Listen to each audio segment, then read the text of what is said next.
Graça e paz aos queridos irmãos e amigos inscritos no nosso canal.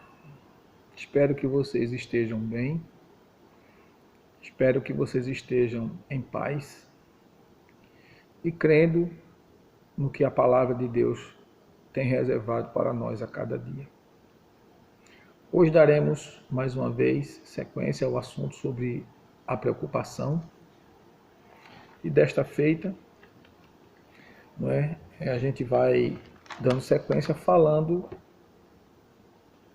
sobre a experiência própria da vida e dentro desse contexto de rejeite a preocupação e viva em paz. Precisamos entender, E além de entender, colocar isso em evidência na nossa vida, a fim de que nós possamos, dentro dos preceitos de Deus, desfrutar de todos os benefícios do Senhor, o nosso Deus, que também é o nosso Pai. E hoje, com a graça de Deus, se Ele assim nos permitir concluir este vídeo de hoje, traremos aos irmãos algumas questões sobre o contexto da vida, o que é a vida, não é? E dentro desse contexto, a vida nunca é como a vida nunca é como a água que flui continuamente suave no rio, né? Ela não é, porque a vida às vezes para. A água do rio não para, ela continua. Embora todos nós gostaríamos que assim fosse, que a nossa vida não parasse, que a nossa vida não terminasse, que a nossa vida não tivesse nenhum impedimento. Mas os impedimentos que surgem na vida do homem, na minha vida, seja na sua vida, na vida de quem for, esses impedimentos surgem justamente em decorrência do estilo de vida adotado pelo homem ou pelas consequências de seus atos. Não é? A Bíblia é bem clara quando diz de que se queixa o homem. Queixe-se de seus próprios pecados. Então, diante disso, vem uma pergunta. O que é a vida, né? O que é a vida? E a gente vai conferir na palavra de Deus o que Jesus disse, o que era a vida. Vamos lá para Mateus 6 e 25. A gente vai ler o texto sagrado e teremos a resposta do nosso Salvador, do Salvador deste mundo, e entenderemos um pouco mais o real sentido da vida. Mateus, capítulo 6, verso 25. Por isso vos digo, não andeis ansiosos pela vossa vida, quanto ao que haveis de comer ou beber, nem pelo vosso corpo, quanto ao que haveis de vestir. Não é a vida mais do que o alimento, e o corpo mais do que as roupas. Então a gente só tem um corpo, e às vezes a gente tem dentro do guarda-roupa tantas roupas, morremos e não conseguimos usar nenhuma. Eu mesmo, quando compro uma roupa, eu não guardo ela para usar depois, eu uso ela logo, porque eu não sei se amanhã estarei ou não vivo para desfrutar daquele bem adquirido. Certo? Então eu procuro usufruir tudo no mesmo momento que eu adquiro, seja o que for. Comida, roupa, sapato. Se bem que eu tenho isso em pequena quantidade, e você vai até perceber pelos vídeos que eu sempre uso normalmente as mesmas camisas, as mesmas roupas, porque eu tenho pouca roupa, é uma coisa que eu não me preocupo muito com isso. Porque não tem o que se preocupar, a gente não deve viver para aparecer, querer se autopromover. Nós devemos viver para glorificar a Deus. E a Bíblia diz, o apóstolo Paulo diz, quer coma, quer beba ou faça qualquer outra coisa, faça para a glória de Deus. Primeira carta aos Coríntios, capítulo 10 e o verso 31. Pois bem, então Jesus nos ensina que a vida não é mais do que a comida, ter o que comer e ter uma roupa para vestir. Isso é o que Jesus nos ensina. Tendo comida, estando vestido, você pode viver, pode desenrolar, pode fazer crescer as coisas que você deseja possuir. Não coloque os carros na frente dos bois. Entenda que dentro do contexto desse capítulo 6 de Mateus, a prioridade não é ter ou ser, mas a prioridade é o reino de Deus. E quando a gente coloca o reino de Deus dentro da nossa vida como prioridade, as coisas que a gente precisa, elas vão sendo acrescidas gradativamente. Deus traz as realizações até nós. Quem sabe um dia eu posso fazer um vídeo para contar a vocês só os milagres que Deus tem feito em minha vida. Milagre de provisão, milagre de cura, de livramento, coisas maravilhosas que o Senhor tem feito na minha vida, que eu não tenho palavras para agradecer a Deus por tantos milagres, né? Milagres que eu não esperava quando eu estava desenganado em relação até mesmo a manter-se, como fazer, mesmo tendo recursos a receber, mas os recursos já estando comprometidos para pagar. Então, se o dinheiro está comprometido para pagar, não ficou nada para mim, estava comprometido para pagar. E a palavra do crente é sim, sim, não, não, e a gente não deve descumprir aquilo que foi acordado por uma necessidade que possa surgir. A gente tem que assumir o compromisso, honrando a palavra para não trazer vergonha ao evangelho, e Deus tratará das outras coisas. E assim Deus tem feito. Deus tem feito milagres. Então, a vida ela não é como a água de um rio que ela flui continuamente. A vida, ela muitas vezes ela é interrompida por várias questões. E que na maioria delas, elas podem surgir, aparecer de forma repentina, ou podem aparecer em consequência de atos, de atitudes, de comportamentos que nós tivermos no decorrer, no desenrolar do nosso modo de vida. A palavra de Deus diz que o homem vai colher o que ele plantar. O modo de vida dele vai trazer a ele consequências não muito satisfatórias. Então, bom é viver a vida que Deus tem para mim e para você. E diante desse fato, da questão que a vida não é mais do que o alimento e mais do que as vestes, no mesmo capítulo 6 de Mateus, no verso 19, Jesus ele nos orienta, ele nos ensina: não ajunteis tesouros na terra, onde a traça e a ferrugem destrói, e onde os ladrões arrombam e roubam. Não ajunteis tesouros na terra, onde a traça e a ferrugem destrói, onde os ladrões arrombam, escavam e roubam. Então, o ensinamento de Jesus é que nós trabalhemos por aquilo que a gente precisa, não é? E não fiquemos preocupados em reter bens materiais. Porque quando a gente retém muitos bens materiais, a gente traz problemas para as futuras gerações, para os filhos e para os netos. Quantos pais que quando morrem, quando partem, deixam filhos divididos, famílias divididas dos seus próprios filhos, irmão contra irmã e assim sucessivamente, pela briga, pela partilha dos bens, porque normalmente não são partilhas amigáveis, porque eles brigam por coisas que vão continuar nesta vida e não vai levar para a eternidade.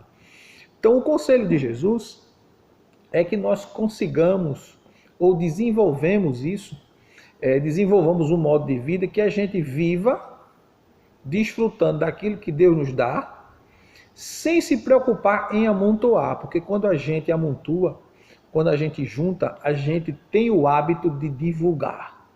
Eu tenho isso, eu tenho aquilo, e isso atrai os marginais, os ladrões, as pessoas mal intencionadas que querem raptar, tirar aquilo que você conquistou, que Deus lhe deu.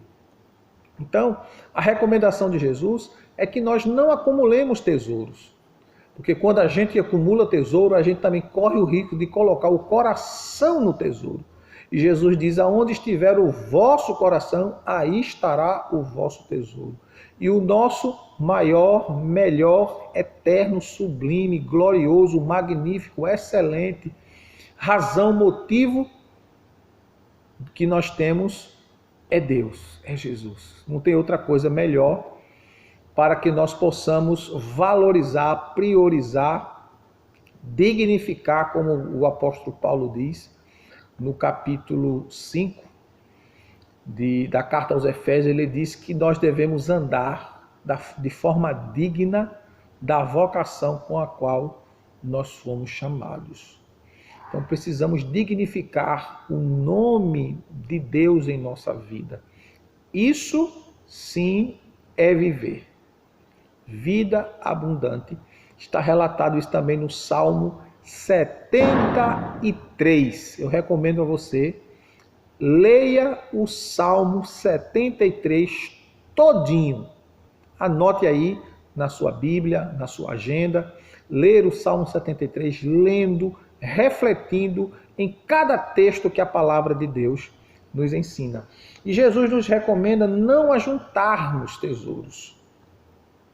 Não colocar, não trabalhar, não se matar, não é? Para juntar coisas que vão ficar, que vão passar. No vídeo passado nós falamos sobre o livro de Eclesiastes, capítulo 2, onde Salomão diz que odiou a vida depois de tantas conquistas.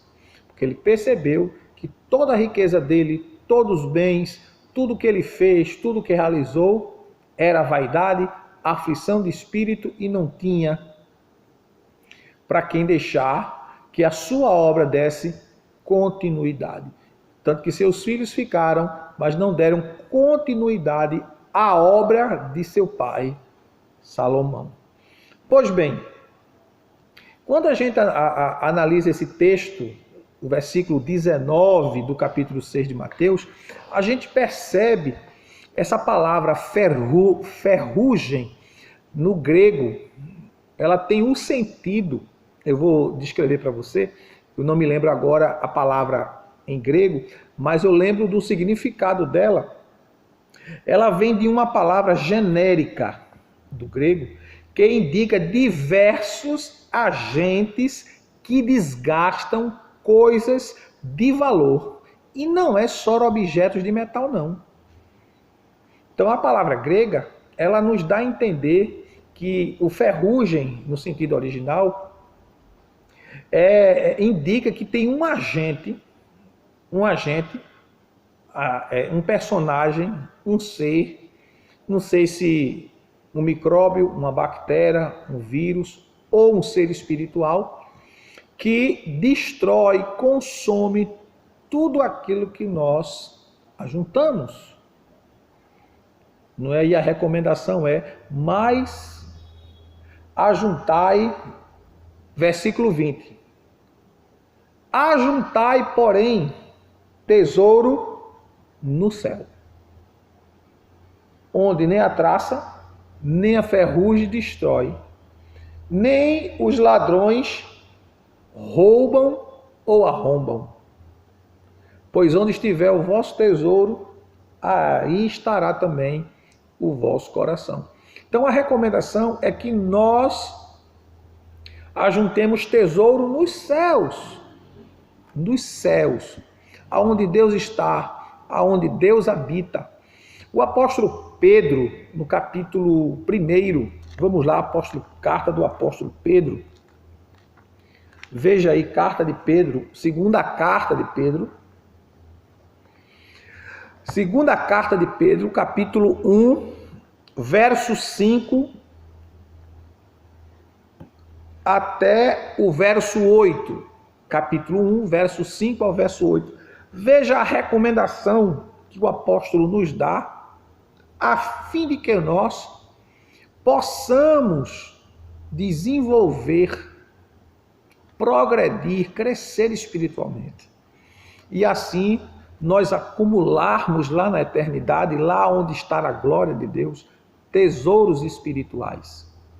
Diz o texto sagrado: por isso mesmo vós, empregando toda a diligência, acrescentai à vossa fé a bondade. A bondade, o conhecimento. Ao conhecimento, o domínio próprio. Ao domínio próprio, a perseverança. A perseverança, a piedade. A piedade, a fraternidade. E a fraternidade, o amor. Pois, se em vós houver essas coisas em abundância, não vos deixarão ociosos, nem infrutíferos no pleno conhecimento de nosso Senhor e Salvador Jesus Cristo. Então nós precisamos empregar diligência à nossa fé, a fim de que a nossa fé em Deus, ela possa se desenvolver dentro dos princípios espirituais. Porque não é toda a fé que está alicerçada, balizada nos princípios espirituais. Existe a fé natural, que é uma coisa que você já nasce, é um tipo que você já nasce com ela, não é? E existe a fé que é produzida em nós pela ação do Espírito Santo. E essa fé, ela deve ser trabalhada. E quando nós trabalhamos a nossa fé, nós aprimoramos a nossa vida com Deus. O apóstolo Judas, vamos lá para o livro de Judas, ele nos ensina, Judas, ele diz, no versículo 3, livro de Judas, versículo 3, amados, enquanto eu empregava toda a diligência para vos escrever acerca da salvação que nos é comum, senti a necessidade de vos escrever, exortando-vos a batalhar pela fé que de uma vez por todas foi entregue aos santos. Então, batalhar pela fé que foi entregue aos santos. E essa fé foi produzida em nós, pelo Espírito Santo, na ministração da palavra de Deus. Porque a fé vem pelo ouvir e ouvir a palavra de Deus. O Espírito Santo agiu, como diz Paulo aos Efésios, no capítulo 1, verso 13, que o Espírito Santo nos convenceu, que o Espírito Santo trouxe luz, e que quando nós cremos no que ele nos trouxe, nós recebemos o selo do Espírito Santo, e este selo que nós recebemos faz com que a nossa fé, que foi gerada pela ação do próprio Espírito Santo, ela precisa ser desenvolvida. Uma fé estruturada, uma fé equilibrada, uma fé baseada nos princípios da palavra. Não é? Então a gente precisa olhar o que Pedro está dizendo, o que Judas está dizendo e o que Tiago também diz. No capítulo 2 do livro de Tiago, vamos lá, Tiago capítulo 2, quando ele fala da fé e das obras. No versículo 14 até o versículo 18, quando o apóstolo faz assim um paralelo entre obras sem fé e fé com obras. Porque a verdadeira fé em Deus, ela nos dá o sentido exato de vida, no sentido de viver em obras e no sentido de fazer obras em Deus. Capítulo 2, verso 10 da carta de Paulo aos Efésios, a Bíblia diz que ele nos preparou e preparou as obras para as quais nós pudéssemos andar nelas. Então, quando a gente olha dentro do contexto desse assunto que nós estamos falando, A gente precisa entender que os tesouros espirituais, eles serão desenvolvidos em nós ajuntaremos riquezas nos céus quando nós desenvolvemos as características do céu em nós. É tanto que Paulo, escrevendo aos Colossenses, ele diz: se vós já ressuscitaste com Cristo, buscai as coisas que são de cima. É tanto que a palavra nascer de novo, lá em 3 de João, significa nascer de cima, lá de cima. Então, quando realmente alguém é nascido de Deus, ele é nascido de cima.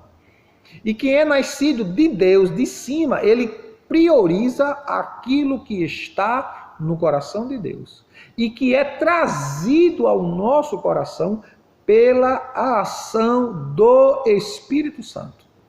Ninguém, nenhum ser humano na terra, jamais glorifica, reconhece, dignifica a pessoa de Deus, se não convencido e ministrado pelo Espírito Santo. O exemplo disso é 1 Coríntios 12:3. Ninguém glorifica a Deus senão pelo Espírito de Deus. O outro exemplo é em Mateus 16, quando Jesus pergunta aos discípulos quem as pessoas diziam ser ele. E uns dizia Jeremias, João Batista ou alguns dos profetas. Pedro tomou a palavra e disse: tu és o Cristo, o Filho do Deus vivo. E Jesus respondeu para Pedro que bem-aventurado era ele, porque quem revelou a ele não foi nem a carne nem o sangue. Porque as coisas de Deus não partem de nós próprios. Nós não temos a capacidade de ir diretamente a Deus. Nós só vamos a Deus pela ação do Espírito Santo, que nos convence do pecado, da justiça e do juízo de Deus. Então, se o Espírito Santo não agir em mim, em você ou em qualquer outra vida, não tem como nós absorvermos, aprendermos algo de Deus. Porque é o Espírito Santo que ministra sobre nós. Na época do dilúvio, o Espírito Santo saiu temporariamente da atividade, porque diz o texto lá de Gênesis 6, e não contenderá ou não permanecerá o meu Espírito contendendo com o homem, porquanto ele é carnal. E a palavra é bem clara lá em Romanos 8, que aquele que anda na carne não agrada a Deus, porque a inclinação da carne é morte e a inclinação do Espírito é vida. Então, por isso que quando Jesus nos adverte a não ajuntarmos tesouro na terra, mas sim tesouro no céu, ele está falando de uma dinâmica espiritual que vem de cima para baixo, se nós que estamos aqui embaixo permitirmos que o Espírito Santo nos conduza. E as conduções do Espírito Santo é fazer com que nós sejamos dinâmicos. O apóstolo Paulo diz em Romanos 1,16, porque o Evangelho é poder. A palavra poder é dínamos no grego. Então, o cristão convertido, apaixonado, amante de Deus, voltado para Deus, adorador verdadeiramente, ele tem uma vida espiritual dinâmica. Ele pode estar onde estiver. Ele honra a Deus. Ele glorifica a Deus. Ele dignifica a pessoa de Deus. Como eu disse há minutos atrás, que o Evangelho verdadeiro, ele faz com que nós nos conduzamos de forma digna da vocação que nós fomos chamados. E como nós lemos em 2 Pedro, a diligência da nossa fé vai produzir em nós uma dinâmica espiritual. Uma dinâmica espiritual. E essa dinâmica, no capítulo 1 de 2 Pedro, o verso 8, ele diz: Pois se em vós houver essas coisas em abundância, não vos deixarão ociosos, desocupados, negligentes, com demência espiritual, nem infrutíferos. Não deixarão ociosos nem infrutíferos no pleno conhecimento do Senhor Jesus. No versículo 9 ele diz: aquele, porém, em quem não há essas coisas, é cego, vendo somente o que está perto, havendo-se esquecido da purificação dos seus pecados. Então, a dinâmica espiritual é que ela é uma coisa que você tem fé. Se você tem fé, você vai buscar conhecimento. Se você vai buscar conhecimento de Deus, o meu povo está sendo destruído porque faltou conhecimento de Deus. Então, se você vai buscar o conhecimento de Deus, automaticamente você vai produzir santidade, você vai produzir reverência, você vai produzir frutos espirituais, conforme Paulo diz no capítulo 5, verso 22 de Gálatas, você vai produzir o fruto do Espírito Santo. E o fruto do Espírito Santo, ele nos leva a viver uma vida de santificação. Porque o fruto do Espírito Santo é o reflexo da santidade de Deus em nosso ser. Você pode ter todas as manifestações de dons e talentos, porque os dons espirituais e os talentos espirituais foram dados à igreja para que ela seja edificada. Mas o fruto do Espírito é que traz a verdadeira santidade de Deus a nós. E sem o fruto do Espírito Santo, nós não adentraremos de jeito, de forma alguma na eternidade com Deus.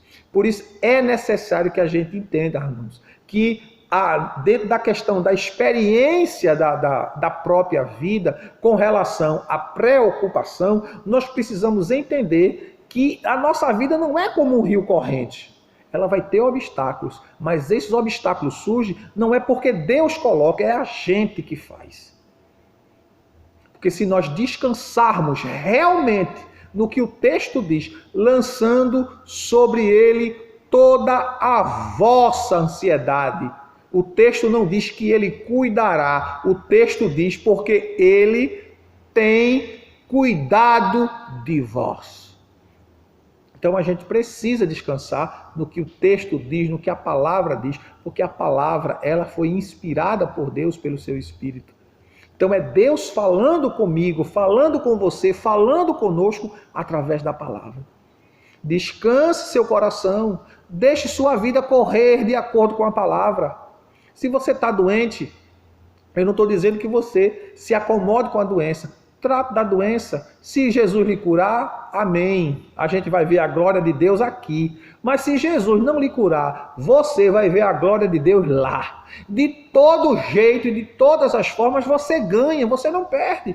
Crente não perde, crente só ganha. Se Jesus curar, a igreja é edificada, o mundo sabe da manifestação do poder de Deus. E se Jesus não lhe curar, você vai entrar na eternidade e vai ver a glória de Deus. De todo jeito você vai ganhar. Então descanse. Desfrute do bem de Deus na sua vida. Tire a preocupação, viva em paz, viva bem, viva feliz, desfrute do poder de Deus no vosso coração, no vosso desenvolver, no vosso crescimento. Que Deus em Cristo Jesus nos abençoe e até o próximo vídeo, se Deus nos permitir. Porque a Ele seja a honra, a glória, o poder, o louvor e a majestade. Porque nada trouxemos e nada levaremos. E a gente só pode fazer ou ter alguma coisa se Deus assim nos permitir.